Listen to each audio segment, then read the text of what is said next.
500 ఏళ్ల నాటి కళ నేడు అయోధ్యలో శ్రీరాముని విగ్రహ ప్రతిష్టాపన యావత్ అఖండ భారతం హర్షధ్వనులతో ఆనందిస్తున్న వేళ Pannala Harish Reddy Malkajgiri urban BJP district president KTR గారు అక్కడ తెలంగాణ వాళ్ళు సన్మానం చేసి మా ముఖ్యమంత్రి గారిని మాట్లాడుతున్న సందర్భంగా వారేదో టీఆర్ఎస్ పార్టీని 100 రోజుల రోజు అని చెప్తుంది 100 మీటర్ల రోజు తోలుతామని ముంద పెడతామని బరాబర్ పాతి పెడతాం. నువ్వేం మాట్లాడుతున్నావు కేటీఆర్? ఈ గవర్నమెంట్ 6 నెలల పడిపోద్ది, అలా బాగోడు ఉన్నాడు 6 ఫీట్ల పొడుగుంటుందని ఆయన దమాకు పెరగలే, సంవత్సరంలో పడిపోద్ది ఆడంటాడు. అంటే ఏంది ప్రజాస్వామ్యాల ఎంతసేపు ఎమ్మెల్యే గురువులు అలవాట? మేము అనుకుంటే నెల రోజులలో 39 మంది ఎమ్మెల్యేలు టీఆర్ఎస్ని 39 ముక్కలు చేస్తా నేను. మాకు అలవాటు లేదు. ఈ 64 మంది మంచి పనులు చేసి వచ్చే 5 ఏళ్లలో 100 మంది ఎమ్మెల్యేని గెలిపించుకుంటాం. కానీ నువ్వు మాట్లాడే మాటలు కేటీఆర్ అహంకారం తగ్గించుకొని నీ అహంకారంతోనే 60,000, 70,000, 80,000తో గెలిచిన మా ఎమ్మెల్యేలు భారతదేశ చరిత్రలో ఇంత మెజార్టీతో ఎప్పుడు గెలవలే. కొన్ని సీట్లు ఆలస్యమైనాయి, కొన్ని సీట్లు మేము పొరపాటు చేసినాం, కొన్ని సీట్లలో వాళ్ళు అడ్డగోలే డబ్బులు దోచుకున్న డబ్బులు పెట్టినాం. లేకపోతే ఈసారి కూడా ఎన్వయిస్తుండే. మంచి పనులు చేసి 100 సీట్లు తెచ్చుకుంటాం. నువ్వు మా గవర్నమెంట్ గురించి, మా పార్టీ గురించి, మా ముఖ్యమంత్రి గారి గురించి మాట్లాడితే నీ పార్టీని ముందు పెట్టేదే కాదు, 14 ముక్కలు చేస్తాను నీ పార్టీని. మాకు పెద్ద లెక్క కాదు, మాకు అధికారం ముఖ్యం కాదు. గెలిచిన ఎమ్మెల్యేలతో పనిచేస్తాం. ప్రజల మనసులు గెలుచుకొని వచ్చే స్థానిక సంస్థ ఎన్నికల్లో భువనగిరి, నల్గొండ పార్లమెంట్ దేశంలో హైయెస్ట్ మెజార్టీలో ఉండే స్థానాలలో మొదటి 1-2 స్థానాలు భువనగిరి పార్లమెంట్, నల్గొండ పార్లమెంట్ మీరు రాసుకోండి. 4 లక్షల పైన మెజార్టీతోని గెలిచే విధంగా ఇప్పటికెళ్ళి కష్టపడతాం. మా కాయకులకు, కార్యకర్తలకు కూడా విజ్ఞప్తి చేస్తున్నా, మనం 10, 12, 13 స్థానాలు గెలిపించుకుంటే టీఆర్ఎస్ పార్టీని మనం ముక్కలు చేసే అవసరం లేదు. వాళ్ళు కొట్టుకొని వాళ్లే ముక్కలైపోతున్నారు. మన పార్టీ 20 ఏళ్ల అధికారంలో కాంగ్రెస్ పార్టీ ఉంటది. ఇందిరమ్మ ఇల్లు కూడా త్వరలో స్టార్ట్ చేయబోతున్నాం. ఇందిరమ్మ ఇల్లు 10 ఏళ్లకే ఒక ఇల్లు కట్టలే. పేదవాడు ఇల్లు లేక రోడ్ల మీద వండుకుంటూ చెట్ల కింద వండుకుంటూ త్వరలో గ్రామానికి 100 ఇల్లు ఇచ్చి ఆ స్కీమ్ కూడా గ్రామసభలో ఎంపిక చేసి స్టార్ట్ చేయబోతున్నాం. మారవాలని ఆఫీసర్లు చెప్పినా రేపు వచ్చి ఎంక్వైరీ చేసుకుంటున్నాం. ఔటర్ రింగ్ రోడ్కి వెళ్ళి 60 కిలోమీటర్ల రోడ్డు పోతుంది. రోడ్డు ఇది సిటీ సెంట్రల్కి వెళ్ళి పోకూడదు. దాన్ని కొద్దిగా ఎన్నికలు జరుపుతారా, డిపార్ట్మెంటల్ వచ్చి మాకు రిపోర్ట్ ఇచ్చిన తర్వాత ఫైనల్ డిసిజన్ నేను తీసుకుంటాను.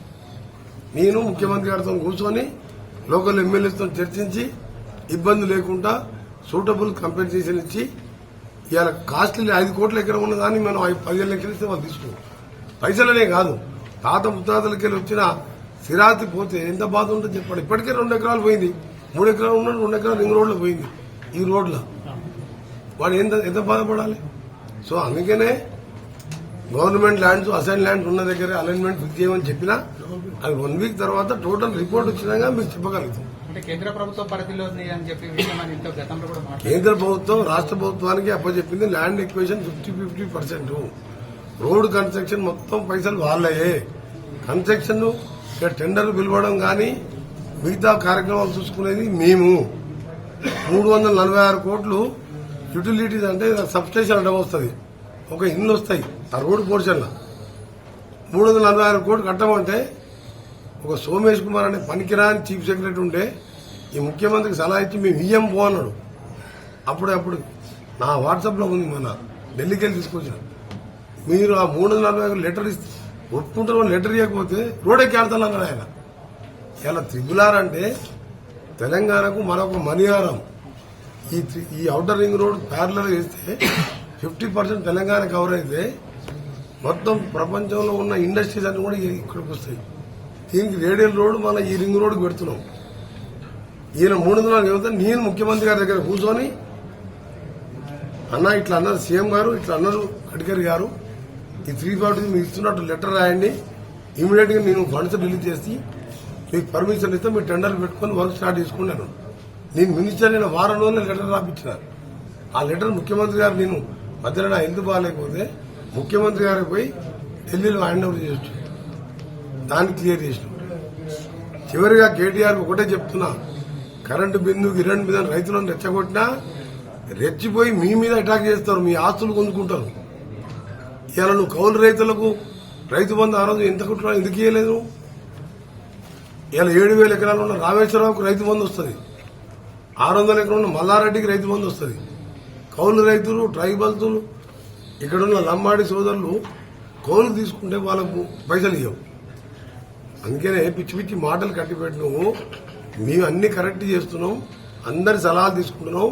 అవసరం ఉంటే ఏమైనా చేయదలుచుకుంటే అఖిలపక్షం పెట్టి టీఆర్ఎస్ కాదు, కమ్యూనిస్టులను కాదు, అందరినీ ఆహ్వానించే నిర్ణయాలు తీసుకుని. అమెరికాలో చదువుకున్నావో ఏ ఊరు చదువుకున్నావో తెలియదు. నువ్వు నిజంగా ఒక లీడర్ అయితే 100 days లో చెప్పిన హామీని 2వ రోజు ఇంప్లిమెంట్ చేసి రోజు 10 కోట్ల రూపాయలు వీళ్ళు ప్రభుత్వం పేదల కోసం పెడుతుంది. మహిళలకు ఒక్క మాటను హర్షించిన ప్రభుత్వానికి, ఒక్క మాటను హర్షించిన. మరి ఇవాళ ఆయన చేసిన దోపిడీలు, దొంగదనాలు, కౌలు రైతులకు ఇవ్వకుండా భూస్వాలకు 1000 కోట్లు రైతు బంధు ఇచ్చినాం. నీకు గిట్టదనుకుంటే ఆయన కంటే ఎక్కువ తిస్తాం. కానీ మరిన్ని వీడియోస్ కోసం ఛానల్ ని సబ్స్క్రైబ్ చేయండి, లేటెస్ట్ అప్డేట్స్ కోసం వాట్సాప్ ఛానల్ ని ఫాలో చేయండి, అండ్ లింక్ డిస్క్రిప్షన్ లో ఉంది.